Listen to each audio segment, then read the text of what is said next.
Hello, this is Paul Calvano. So during some of the previous videos, we looked at how to access the Chrome User Experience Report data via BigQuery. We talked about some of the ways that the data is structured. So we looked at the table structure and how the data is organized in arrays of histograms. And then in the most recent video, we looked at this example over here where we unnested some of this histogram data and aggregated it in order to summarize some of the dimensions. So we looked at the device types and the effective connection types, and tried to summarize the density for the different sites and compare like what's the percentage of desktop versus mobile traffic for each of these sites. So what I want to do with this session now is create some response time histograms from the CrUX data. Now, some of the queries can be a little bit more complicated than this. So what we're going to do is we're going to build up to those queries, and hopefully that should make it easy to follow along. I'm going to start off with a very simple query here. What you're looking at is a query where I'm selecting the origin and the form factor, and the histogram bin data as bins. We're going to select that from the April 2018 data, where the origin is one of these two sites. So I'm going to go ahead and run this. It's going to take a couple of seconds. And now what we have is a couple of rows of data, in this case 8 rows of data, and each row contains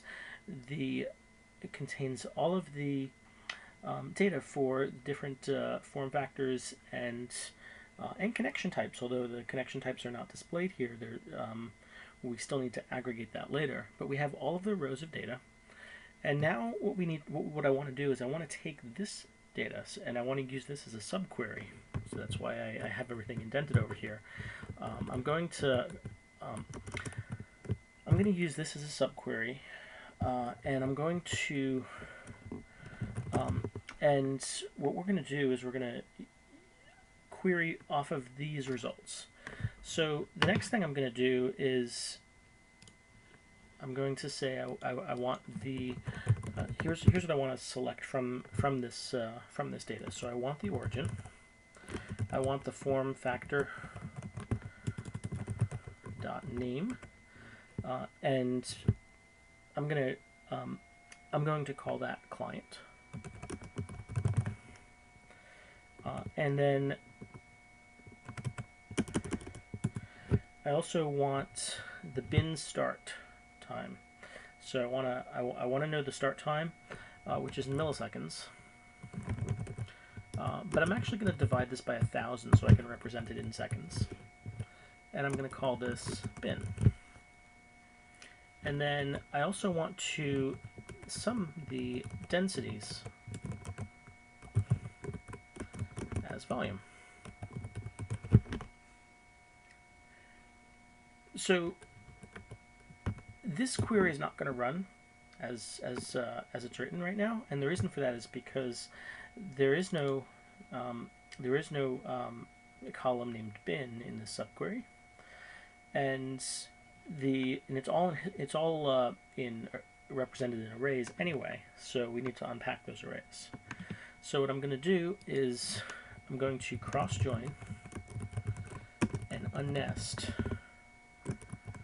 bins, and I'm going to name that bin. Now when I run that, that's going to allow me to, so this is going to unpack all of these arrays into rows, and I'll be able to aggregate off of that as well as query that. Now because this is an aggregate query, I also need to group by origin, client, and even though bin is numerical, we're still using that as something that we're grouping by, so I'm going to say I want to group by bin. Now if I run this, this should create a couple of histograms. I needed to put a comma here, which is why that failed. And so I'm going to rerun this, and it's going to take a couple of seconds, and now I have all of the histogram data. Now one other thing that I like to do with these queries, because So what I'm doing here is I'm looking at the onload metric, but it doesn't show that anywhere in the results here. So I'll often add a label into the SQL query.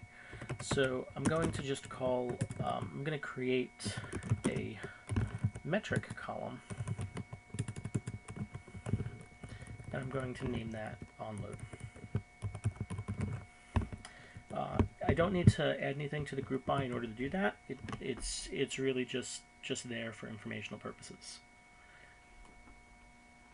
So let's go ahead and save this to the Google Sheet and examine the data and see what we can learn about this histogram data. So we saw before in the previous video, I took some of the data for the different dimensions and I looked at pivot tables in order to represent that in an easy to understand way. Now we have 135 rows of data here. I'm going to go ahead and do the same thing. I'm going to create a pivot table. And what I'm going to do with this pivot table is I'm going to add the bins as the row. And I'm going to add the client as the first dimension, so the desktop or phone. And I'm also going to add the origin as the second dimension. So in this case, you can see the two sites that we're comparing, desktop and for phone. And then for values, I'm going to add the volume. And the default is sum, so we are looking at the total volume here. Now I can click on these columns and change this to a percentage, which is what they actually are, and you can kind of see where some of the histogram data is falling into place.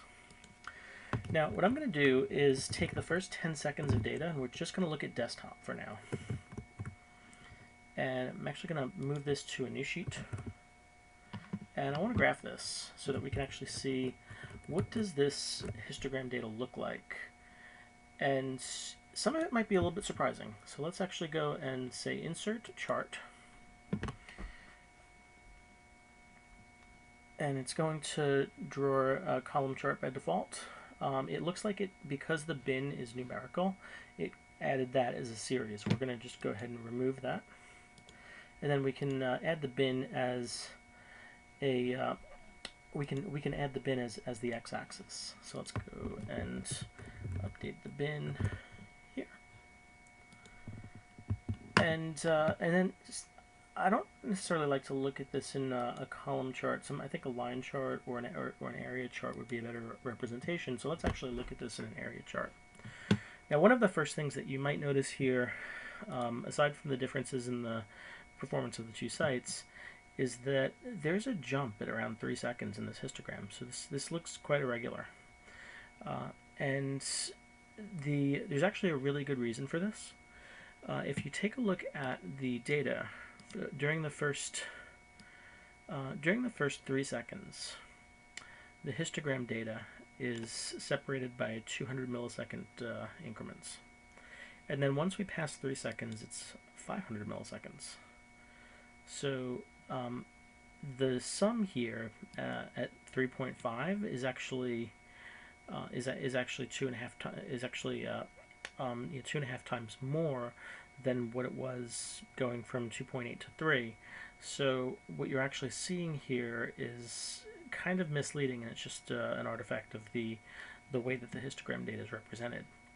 Now, if we actually look at the pivot table, once we surpass 10 seconds, it starts going up in 5-second increments, and then after 30 seconds, it goes up in 10-second increments.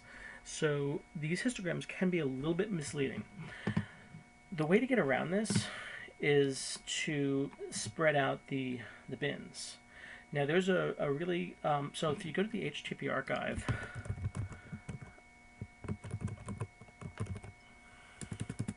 httparchive.org. So if you go to the HTTP archive, there's actually a report that has some CrUX Chrome User Experience Report data. And if you actually look at some of these reports, we'll look at the onload metric, the histogram data looks a lot more smooth than what we've represented. And all of these graphs have a show query feature where you can actually see the query. And there's this really cool SQL function called there's this really cool SQL function called spread bins that was added to the SQL, and that allowed us to spread the bins out into 100 millisecond increments. So even though the like one even though after 3 seconds it's spread out in 500 milliseconds, it was able to divide that by 5. So what we're going to do is let's add that to our query. So what I'm going to go ahead and add that up here at the top. Now I'm going to copy and paste this into a text editor just so that it's easier to follow along, because the query size is now getting a little bit larger. And so what you're able to so what we're looking at here is there is a JavaScript function that is going to return a so that is going to return this this bin array, and what we're gonna actually call this is in the subquery. So instead of returning the bins the way that they're represented in the data, we're actually going to call this JavaScript function that says spread bins, and we're going to call that on each bin, and that's going to allow us to allow us to spread the bins out, and then when we unpack it, once we exit the subquery and do the cross join, then we'll be able to aggregate off of 100 millisecond increments. So I'm going to go ahead and copy that and move that back into here. And let's go ahead and run that. Now this is going to take a little bit longer because there's a lot more processing that's being done, because it's executing JavaScript on every one of these arrays. So, but in this case, it took 10.6 seconds, which wasn't that bad. And now if we go ahead and save this to the Google Sheet, we'll be able to process the data and create a pivot table just like we did before, and see if the histogram is smoothed out. So over here we're going to create a pivot table. Just as we did before, I'm going to say that the rows are the bin, the column is first the client, and then the origin, and then the value is the sum of the density. And you can see that the data is spread out by 100 milliseconds, and where before this was 200 milliseconds, we now have equal amounts of the densities split into 100 millisecond buckets. And if we scroll down a little bit further, once we got to 3 seconds, you can see that that spread out across 5 seconds now, across 500 millisecond, 5 100 millisecond increments. So this looks promising. Let's go ahead and do what we did before. I'm going to take the desktop data. I'm going to take the first 10 seconds of it, which is now going to be more rows than it was before. I'm going to paste that into here, and we're going to insert a new chart. Just as before, it's probably going to it didn't actually treat the bin as a series. It added it correctly, and you can see that while it looks a little bit boxier, it's definitely it doesn't look as misleading as it did before. It's it definitely looks like a normalized histogram. So that's how to so this is how to take run some SQL queries against the CrUX data to generate histograms to compare performance metrics across different sites. During the next video, what I'm going to do is show you how to look at multiple metrics. So if I want to look at first pane, first content, full pane, DOM content loaded, and onload all in one graph, how would I go about doing that? Thank you for watching. I hope you found this useful.